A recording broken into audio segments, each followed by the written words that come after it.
are several challenges in the water sector today. First of all, for sure, is the shortage of the renewable water supply.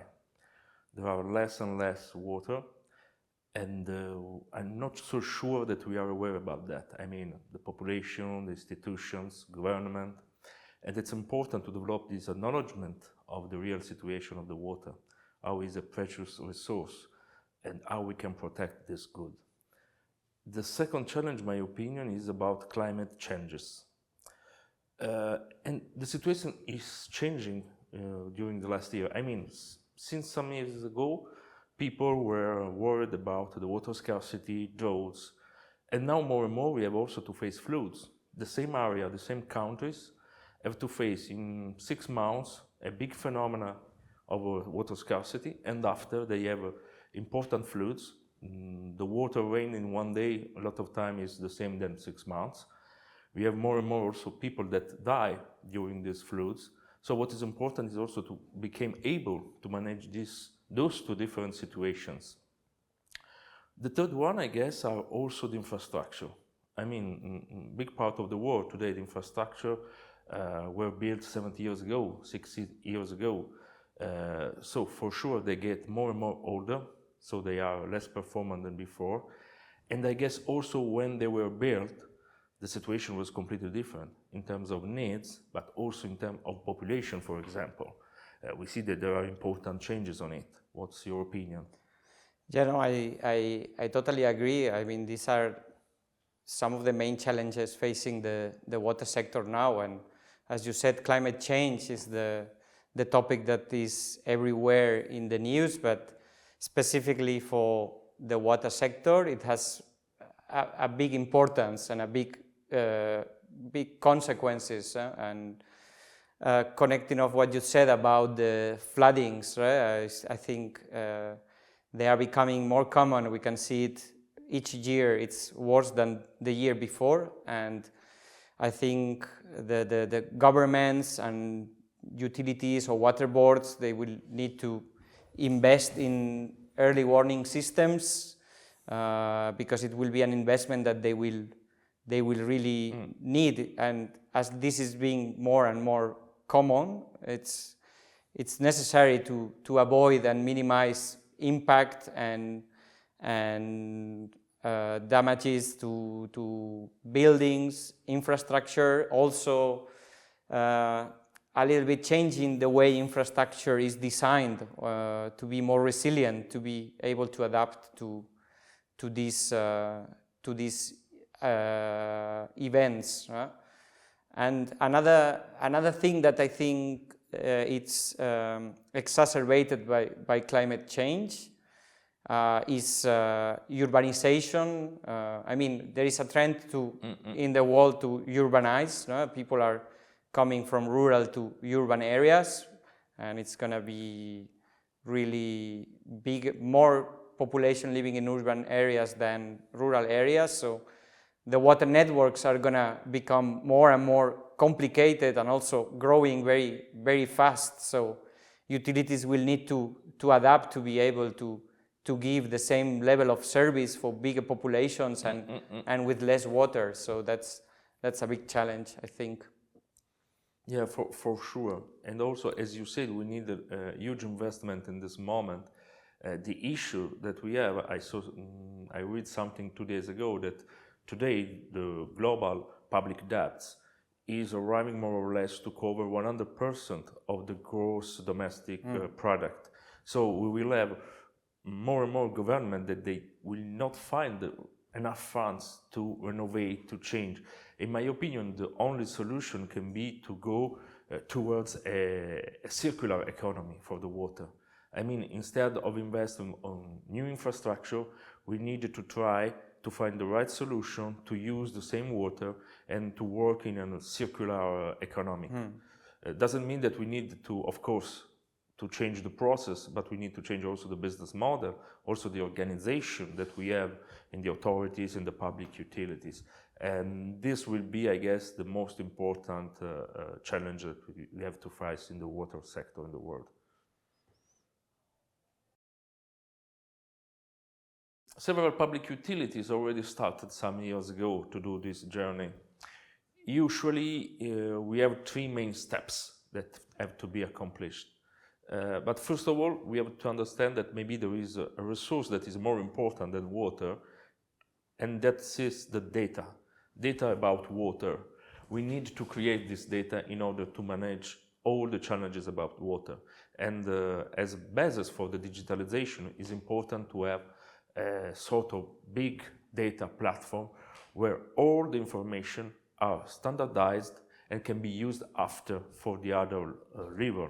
So the first thing to do, I guess, is to use more and more electrical equipment, for example, that are able not only to treat, to distribute, but also to send information about their behavior and also the quality and the quantity of the water that they are treating or distributing. So we need sensor, we need to sensorize the network, the plants, we need the smart meters, we need the SCADA, we need really an aggregation of data in order to be able to use this data to develop a performing solution. So the second step, in my opinion, is to have what already the public utilities did in some areas, to develop solutions that are able to optimize the performance of the treatment, of the distribution, the asset management, the leakage detection.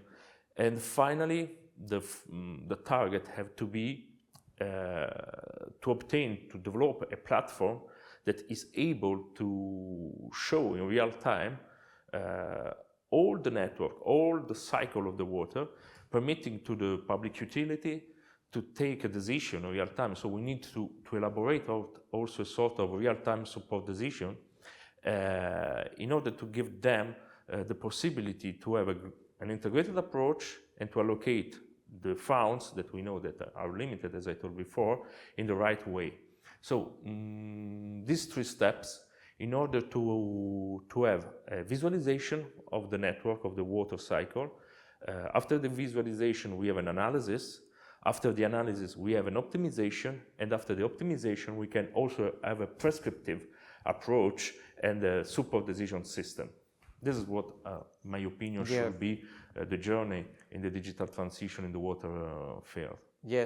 Yes, commenting to that, as you said, the final goal is to have this decision support system that can really help utility to make the best of their network and be able to analyze all the data that they are receiving, because at the end of the day, it's in big networks, for example, like the one in Valencia for 1.7 million inhabitants, so it's impossible to handle that, to be effective and to be proactive in the management of the network. It's impossible to do it with the human brain, let's say. So I think, as you said, first to have data, but then you need to do something with that data. So that's also very important to be able to extract all the value that this data can give you. And for that, we have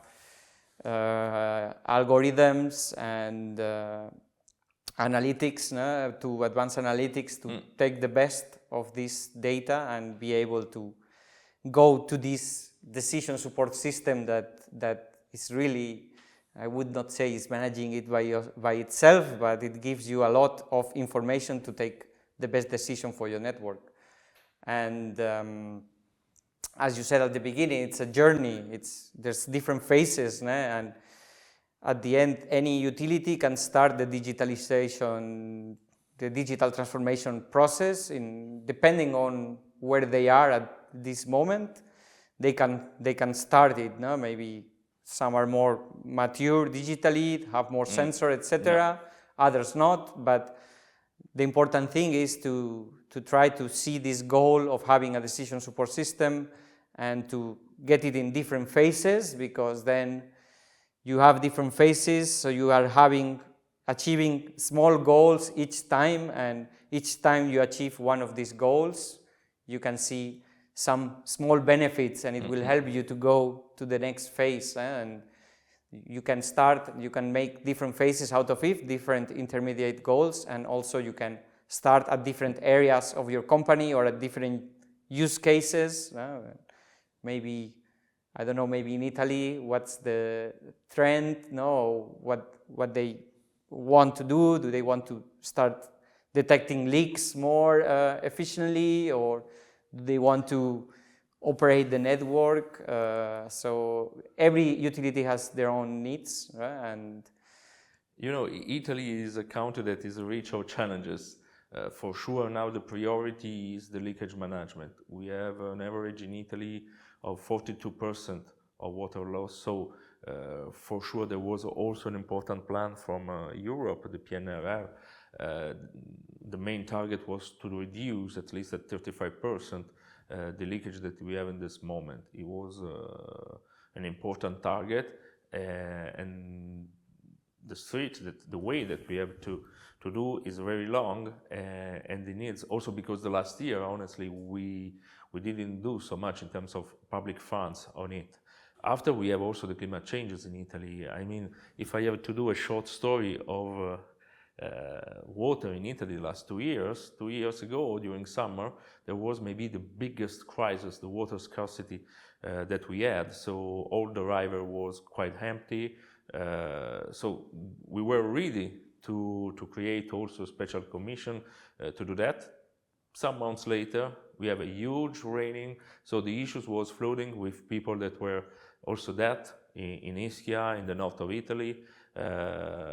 So we forgot a little the issue about water scarcity. We arrived in March, April. Again, we were only in springtime. In Milano, for example, since 6 months was not raining. So again, the issue was the water scarcity. And after, we had immediately, during the summer, the important storms. So the situation is changing in a so fast way that we need to find, for sure, a digital way to manage this kind of phenomenon. We cannot, an analogic approach is not enough today. We need to have an integrated approach permitting also to adapt all the system to the different changes that the climate can cause also. And it's getting urgent, because it's the situation, urgent, yes, we can see that it's degenerating really fast. No? This frequency is... Exactly. And now we are also start to thinking about the catchment, because maybe one of the limited, it's also an important challenge for the water sector, is the fact that the water doesn't respect the administrative limits. I mean, the groundwater doesn't know that there is a department, a public utility that stop here, and we have another one after. So we need to have an integrated approach. A catchment can cover a lot of times several regions. So that means several departments, several public utilities, several authorities. And there is also this kind of issues that we need to overcome in the future. This is another challenge, I guess.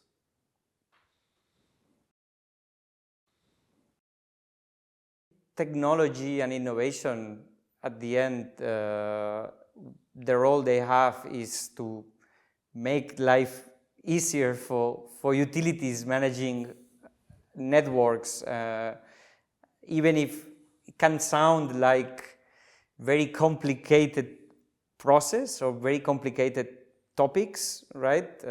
Digital transformation and digital twins and data-centric architecture, for example, at the end is gonna make life easier for these utilities. They're gonna be able to manage the network efficiently and easily. You know, you don't need to be having like a huge maintenance team going everywhere, like reactively, or you can optimize your operations, and your platform or your integrated approach will provide you with recommendations and solutions to your problems. So it's just a mindset, no, that you have to change in order to introduce this innovation in your company, and it will make your operation more smoothly. Yeah, in my opinion, the technology can contribute to to overcome the limit that we have today. I mean, a lot of time the public utilities don't know what the technology is really able to do, so they can increase the vision that they have on their projects, on the standard administration every day. To give you an example, as you told some minutes ago, there are different level of maturity in the public utilities. So maybe there is some public utility that is looking just to put sensor because you want to know what is happening in its plant or its network. It doesn't know that it's possible to optimize. And maybe the public utility that you want to optimize, it can know that it's also possible not only to optimize a treatment plant, for example, but it can have also a digital twin of the plant. So not only to optimize, for example, for energy saving, GHG reduction, etc., but also about the quality and be sure about that. But again, this public utility, maybe it can know also that he has the possibility to know what is happening on the wastewater network. Because until now, a lot of public utility work as a silo solution. I want to optimize my wastewater treatment plant. But it's important to know also what is happening before, because otherwise we have a very short time to adapt the behavior of the wastewater treatment plant. But that's not enough, because we can know also, thanking to the smart meter, for example, what is the situation of the distribution network. So we will know what will happen after on the wastewater network. And after we will know what will happen on the wastewater treatment plant. And we can go until to the catchment, as I told before. So what is really can do the technology today is to bring the public utilities, and not only also the institution, the government, to develop more and more an integrated approach for the water management. And this, for me, the most important point in order to face all the challenges that we have on the water sector. Yeah, because we always talk about the integrated water cycle, no? So it's understood that it's a cycle, it's a complete, exactly, it's a holistic system, and exactly. You say the right word, holistic.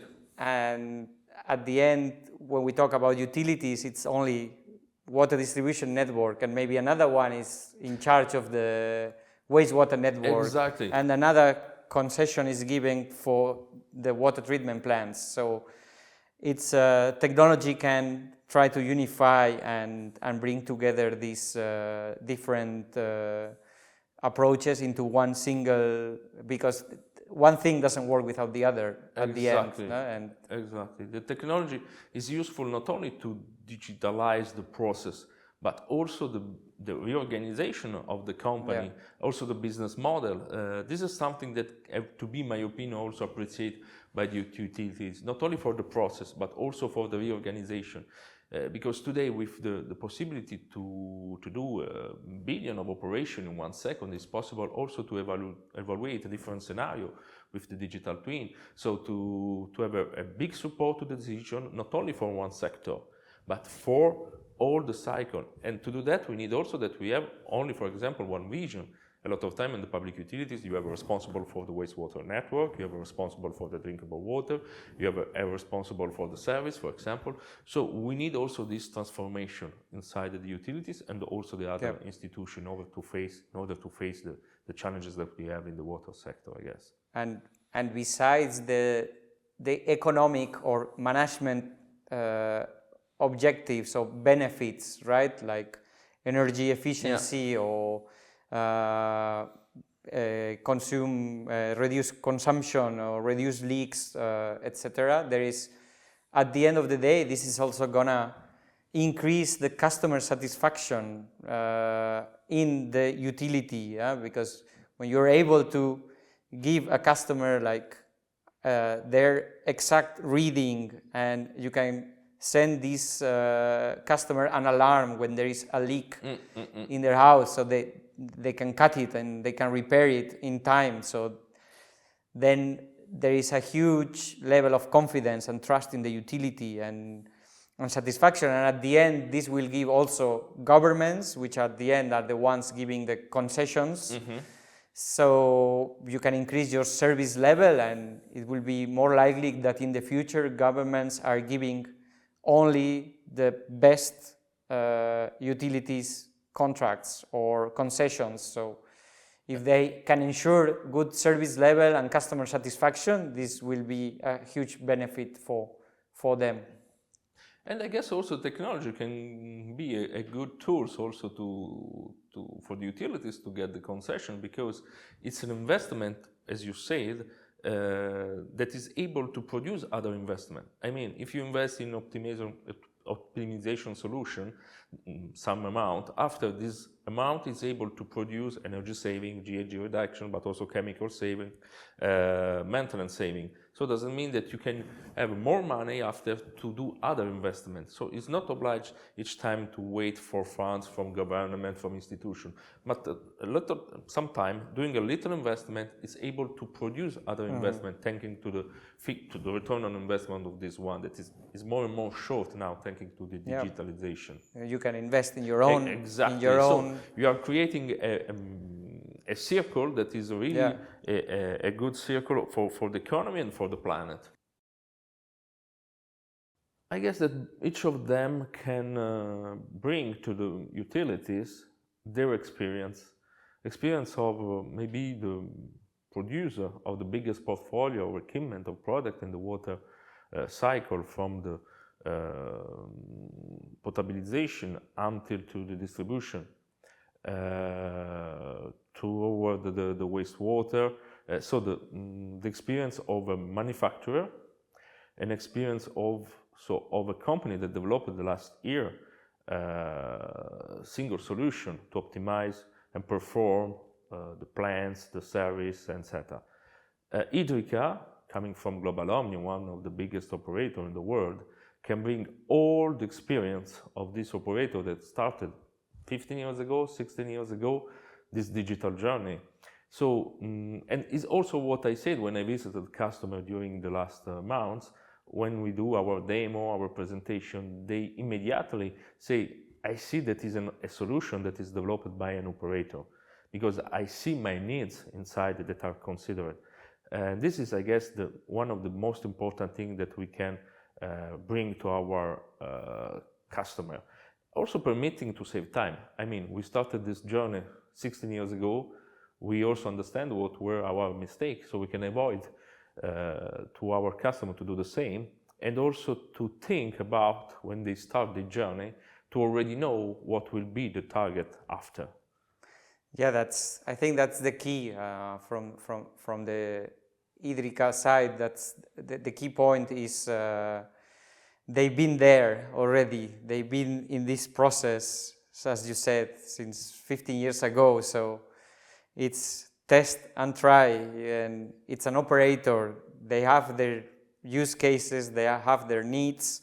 So it has been a continuous development during a long time with lots of data. So it's tested, everything's tested, and everything has been validated, and everything is functioning well. And the result is Global Omnium being one of the most technologically advanced utilities. And with Xylem also, I think with a long history and a long time relationship with a lot of customers, with a lot of utilities all around the globe. So they really understand also the customer needs from their side. So this alliance is cutting in the middle. You know what the utilities need from a long-term relationship, and what we can offer to them is something that has been also developed by utilities and can meet the needs very, very accurately. I think that's one of the most important things that the Xylem Idrica partnership can provide to the industry. It's not a very common product or a common characteristics, I think, that you can see. Yeah, it's exactly. Xylem has not only knowledge theoretically about the water cycle, all the different steps, but also about each water cycle of each customer, because we had over the world, I guess, each time the biggest sales team, the biggest service team in the country. So we know for each country, for each customer, for each utility, which are the needs of this utility, also the limits that they have, the targets that they have, and I guess that is very important when we build together the solution. And as you said, it's funny when we have some meeting with the customer and we start to introduce the solution and they say, but it could be possible. Yes, they already told to that.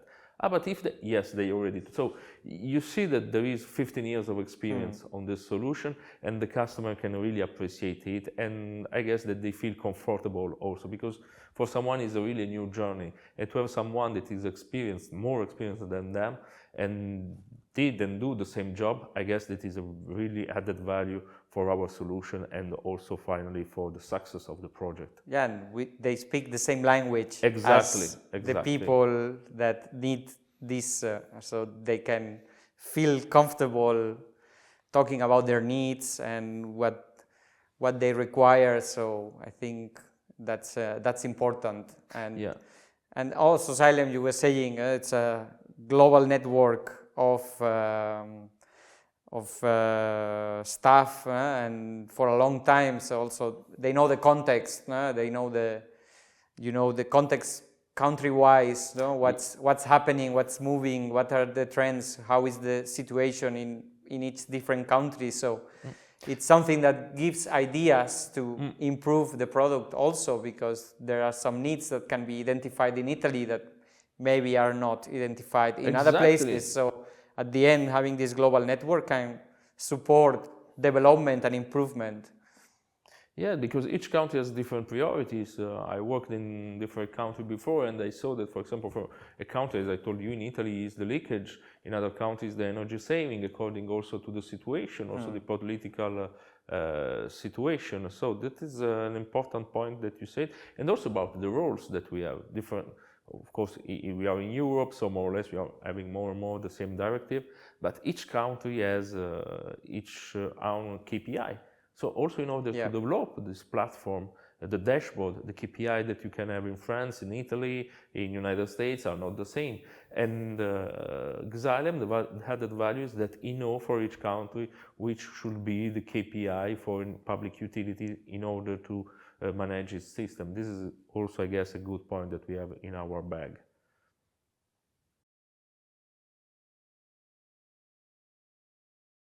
As I told before, I guess that it can support the public utilities to do a good job without doing the same mistake that were done from somebody else before. What is important, from my opinion, when a utility starts its journey, is that this solution is modular. Doesn't mean that can be adapted to the different situation, as I told, for example, with the climate changes. The solution that you want to adapt, you need, in my opinion, also to be scalable. So it doesn't mean that you have to be open to include a new solution without a service interruption. That is also really important. Another parameter that is important for this digital solution, in my opinion, is also, for example, the safety. More and more, the cybersecurity, etc. So to develop a solution, and this takes time. The fact that we can provide a solution that is already tested in terms of cybersecurity is also an important point.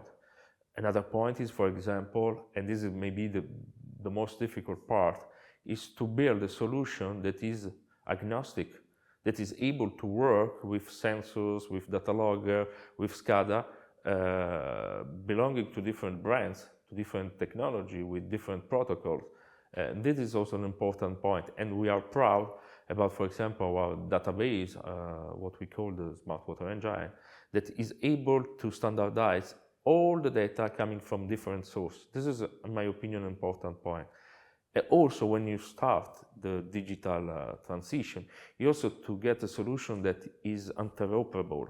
Doesn't mean that it's able to save the investment that you did before in other solution, so to bring inside the platform, for example, the existing solution.